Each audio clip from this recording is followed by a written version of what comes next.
Hello everyone. Welcome again to online session of Manolo classes. I'm Dr. Dinesh Kumar and I will take today's the Hindu news analysis. So today is 28th November 2024. Now we come to the first news and the first news is deadlock ends.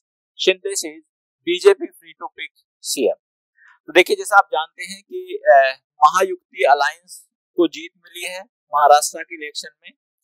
अब लेकिन वहां एक question ये है कि भाई chief minister कौन होगा। तो कुछ लोग ये मान रहे हैं कि जो फॉर्मर चीफ मिनिस्टर थे मिस्टर एकनाथ शिंदे जी वो ही चीफ मिनिस्टर बनेंगे। कुछ लोग सोच रहे हैं देवेंद्र फडणवीस जी चीफ मिनिस्टर बनेंगे जो कि बीजेपी को बिलोंग करते हैं। और कुछ लोगों का मानना है कि हो सकता है कि मिस्टर अजीत पवार जो है वो चीफ मिनिस्टर बने। तो इन्हीं कयासों के बीच एकनाथ शिंदे जी का जो बयान आया है उन्होंने कहा है कि मेरी तरफ से कोई विरोध नहीं है, मेरी तरफ से कोई वो नहीं है कि मैं चीफ मिनिस्टर ही बनना चाहता हूं। जो भी बीजेपी तय करेगी या जो भी प्रधानमंत्री श्री नरेंद्र मोदी जी और अमित शाह जी तय करेंगे मैं उसका रेस्पेक्ट करूंगा। तो अब ये बात बीजेपी पर और पर्टिकुलरली प्रधानमंत्री जी पर और होम मिनिस्टर जी पर है कि वो किस पर्सन को सीएम बनाना चाहते हैं। जिस पर्सन को वो सीएम बनाएंगे मैं उनके उस आदेश का और उनके उसका सम्मान करूंगा जो भी उनका ऑर्डर होगा। अब हम आते हैं नेक्स्ट पर। Adani greens denies bribery US FCPA violation charges stock sees a sharp recovery. अब यहाँ पर क्या हुआ है कि जो जैसा आप सब लोग जानते हैं कि अडानी जी और उनकी कंपनी के खिलाफ कुछ एलिगेशन लगे थोड़े दिन पहले कि अडानी जी ने जो कुछ सोलर प्रोजेक्ट गेट करने के लिए या प्राप्त करने के लिए जो ऑफिसर्स हैं उनको बहुत बड़ा अमाउंट ब्राइब में दिया है।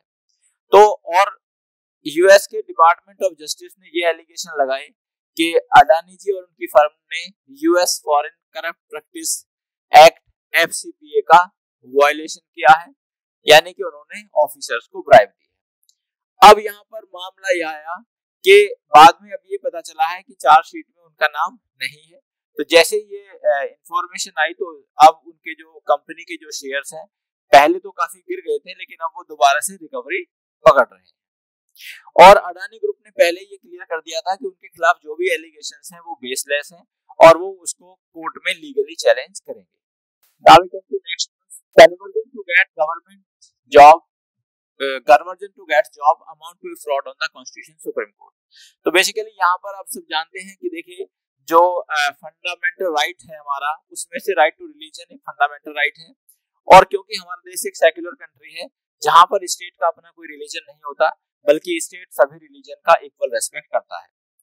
अब ये न्यूज ये है कि एक लेडी ने जो कि क्रिश्चियन रिलीजन को बिलोंग करती थी उन्होंने धर्म परिवर्तन करके हिंदू रिलीजन को एम्ब्रेस किया और उसके पीछे सोल पर्पस ये था कि वो एससी का सर्टिफिकेट बनवाना चाहती थी और जिससे जो भी रिजर्वेशन के बेनिफिट एससी को मिलते हैं वो उनको प्राप्त करना चाहती थी। लेकिन जब ये बात इसकी जांच हुई तो ये पाया गया कि उनका हिंदुइज्म में कोई इंटरेस्ट नहीं था और दूसरी बात ये है कि वो रेगुलरली चर्च जाती थी और उनका ये सर्टिफिकेट बनवाने का या धर्म को परिवर्तन करने का मेन पर्पस ये था कि वो जो रिजर्वेशन है उसका बेनिफिट मिले। तो इसी पर ऑनरेबल सुप्रीम कोर्ट ने ये टिप्पणी की है कि अगर कोई पर्सन अपने धर्म को परिवर्तित इसीलिए करता है या इसी कारण से करता है कि वो किसी अदर बेनिफिट को उसमें एंजॉय कर सके या अदर बेनिफिट ले सके तो ये कॉन्स्टिट्यूशन पर फ्रॉड माना जाएगा और ये सोसाइटी के साथ भी फ्रॉड माना जाएगा। अब हम बात करते हैं राइट टू रिलीजन। तो राइट टू रिलीजन हमारे देश में एक फंडामेंटल राइट है और जिससे संबंधित प्रोविजंस कॉन्स्टिट्यूशन के आर्टिकल 25 टू 28 में दिए गए हैं। राइट टू रिलीजन का मतलब ये है कि अगर कोई पर्सन एक रिलीजन को बिलोंग करता है तो उसके पास ये राइट है कि वो दूसरे रिलीजन में जा सकता है, लेकिन उसके लिए कुछ एसेंशियल कंडीशन ये है कि उस पर्सन का दूसरे रिलीजन के प्रति कुछ इंक्लिनेशन हो, झुकाव हो, वो रिलीजन उसको अच्छा लगता हो व्यक्तिगत तौर पर।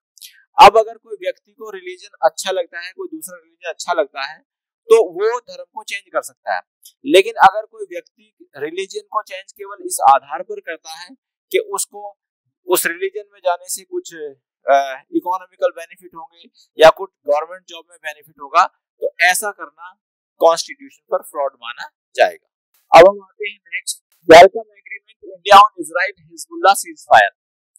तो देखिए अभी इजराइल और हिजबुल्लाह के बीच में एक एग्रीमेंट हुआ है कि कोई भी एक दूसरे पर अटैक नहीं करेगा।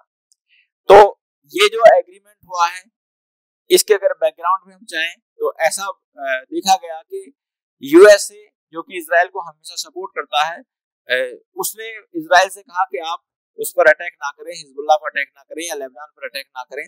तो उसी बात को मानते हुए इजराइल ने ये कहा कि हम उस पर अटैक नहीं करेंगे। तो दोनों, एक कंट्री के बीच में और एक हिजबुल्लाह एक टेररिस्ट ग्रुप माना जाता है लेबनान का, उन दोनों के बीच में ये एग्रीमेंट हुआ कि कोई भी एक दूसरे पर अटैक नहीं करेगा।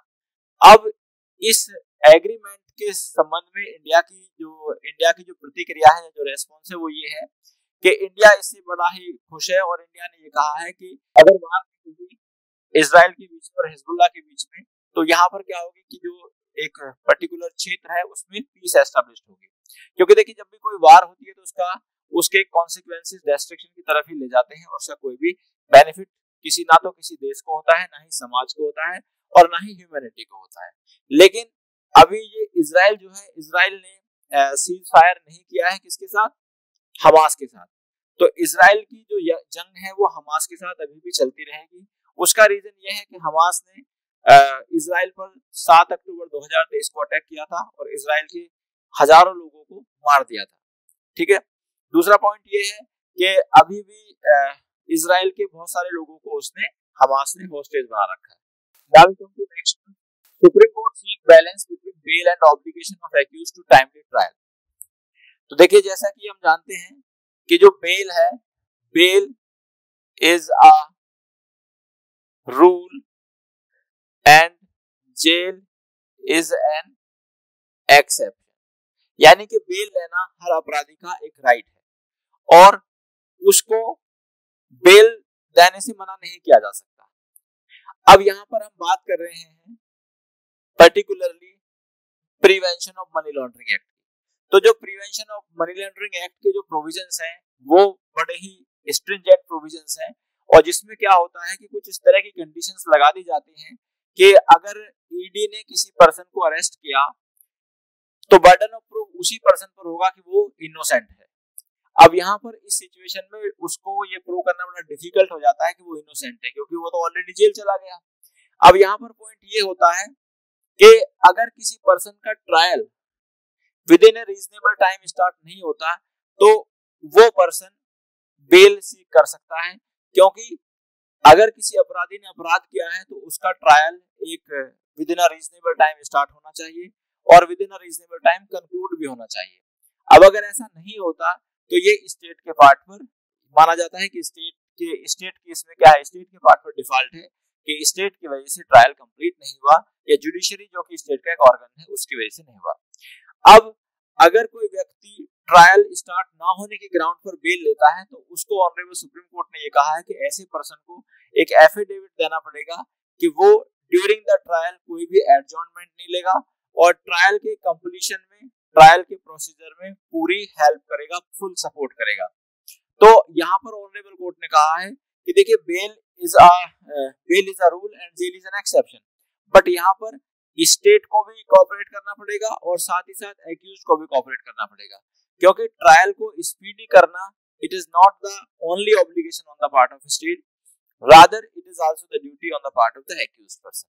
अब हम आते हैं नेक्स्ट पर, Vaishnav favours strict law for the social media OTT.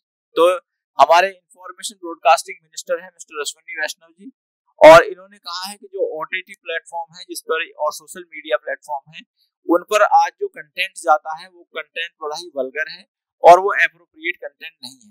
इसलिए उन्होंने कहा है कि इसके लिए हमें इस तरह के स्ट्रिक्ट लॉ बनाए जाने चाहिए ताकि ये इस तरह की जो एक्टिविटीज है सोशल मीडिया प्लेटफॉर्म पर ना हो।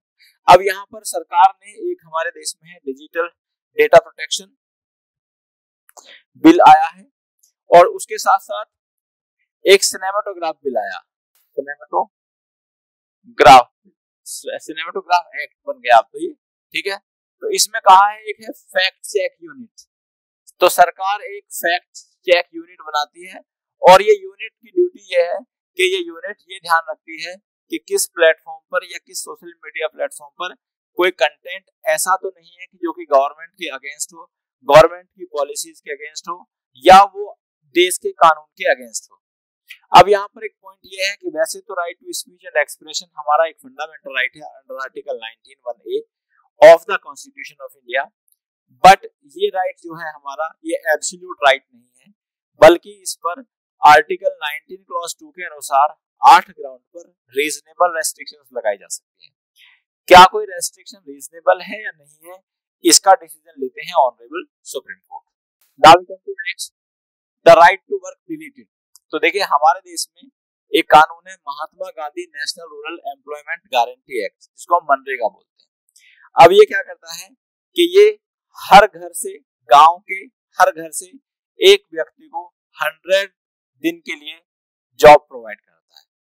तो ये एक तरीके से रोजगार गारंटी से संबंधित कानून है। लेकिन इसी एक्ट की जो सेकंड शेड्यूल है और उसका पैराग्राफ 23 है, वो ये कहता है कि अगर किसी पर्सन ने मनरेगा कार्ड फ्रॉड के आधार पर बनवाया है या कुछ मिसलीडिंग या मिसगाइडेड इंफॉर्मेशन देके बनवाया है, तो ऐसे पर्सन के नाम को डिलीट कर दिया जाएगा और उस पर्सन से वो कार्ड भी वापस ले लिया जाएगा। दूसरे ग्राउंड ये है डिलीशन की कि अगर कोई पर्सन उस गांव से नहीं रहता, उस गांव में नहीं रहता और वो शहर में मूव कर गया है, तो भी उसका कार्ड खत्म कर दिया जाएगा। तीसरी ग्राउंड ये है कि अगर कोई एरिया पहले गांव का पार्ट था, लेकिन अब वो एरिया गांव का पार्ट ना होकर एक शहर का हिस्सा बन गया है, तब भी वो उसको कार्ड नहीं मिलेगा। क्यों? क्योंकि ये जो एक्ट है ये पर्टिकुलरली गांव में ही एप्लीकेबल होता है और इसका शहर में कोई एप्लीकेबिलिटी नहीं है। तो इसीलिए ये न्यूज़ कहती है कि इन ग्राउंड पर वो किया जा सकता है। अब एक पॉइंट और होता है कि कुछ लोग वॉलंटरली भी अपनी इसको कार्ड को सरेंडर कर सकते हैं या इस स्कीम से बाहर आ सकते हैं। लेकिन देखा गया ये है प्रैक्टिकली कि जैसे कई हजार लोगों ने, डॉक्यूमेंट में ये दिखाया गया कि कई हजार लोगों ने अपने इस कार्ड को सरेंडर किया है, लेकिन बाद में फिर ऐसा देखा गया है कि वो लोग फिर से जॉब मांग रहे हैं या किसी अदर जगह पर वो लेबर का काम कर रहे हैं। तो यहाँ पर एक रीजनेबल एप्रीहेंशन ये अराइज होता है कि कहीं ऐसे लोगों के जो नाम है वो किसी साजिश के तहत तो नहीं निकाले गए हैं या उसमें कोई फ्रॉड तो उन लोगों के साथ नहीं हो रहा। तो ये एक जांच का विषय है। So dear students, I have discussed all the important news of today's newspaper. I will come again with more such news. Till then, thank you very much. Goodbye.